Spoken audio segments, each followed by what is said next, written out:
I am the human Chandelier, and welcome to Chandelier Radio TV. This is the origin of the ancient tale of Sophia, the divine embodiment of wisdom. Is it a myth, or is it forgotten history, or hidden truth?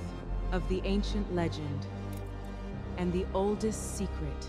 Chandelier Radio TV, producers, roll the clip. You might be wondering, is there anything in the Bible that connects to this idea of Sophia? While the Gnostic Sophia isn't explicitly mentioned in the traditional Bible, there are some fascinating parallels, especially when it comes to the personification of wisdom. In fact, the Hebrew Bible, or the Old Testament, often portrays wisdom as a female figure, one that shares striking similarities with Sophia. Taking a look at the book of Proverbs, for example, in chapter 8, wisdom speaks as though she's a living being, saying, "The Lord created me at the beginning of his work, the first of his acts of long ago. When he established the heavens, I was there." This sounds a lot like the Gnostic Sophia, who is also described as being present at the dawn of creation. It's almost like wisdom is depicted as an active participant in the divine process, just as Sophia is part of the pleroma in Gnostic thought. Then there's the Wisdom of Solomon, an apocryphal text found in some Christian traditions, particularly Catholicism and Eastern Orthodox. It says, "She is a reflection of eternal light, a spotless mirror of the working of God, and an image of his goodness."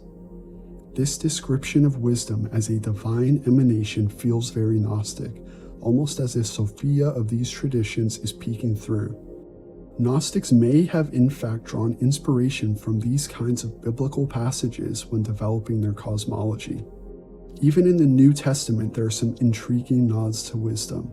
For instance, in Luke 7:35 it says, "Yet wisdom is justified by all her children." And in 1 Corinthians, Paul refers to Christ as the wisdom of God. So while Sophia as a distant figure doesn't appear in the Bible, the threads are there, woven through the text in ways that later thinkers picked up and ran with. It's possible that the idea of wisdom as a living feminine principle was powerful enough to spark entirely new spiritual frameworks. So why should we care about Sophia now, thousands of years after these texts were written? The story of Sophia is timeless.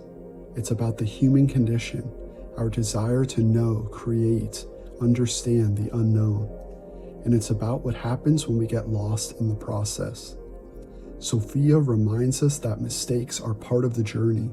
Her fall wasn't the end, it was a step towards something greater. Through her redemption, she shows us that it's never too late to find our way back. In a world that often feels chaotic and disconnected, Sophia's story offers a message of hope, that wisdom, even when it stumbles, can lead us back to the light. So the next time you feel lost or disconnected, think of Sophia. Her story is a reminder that even in our imperfections, we are still part of something divine.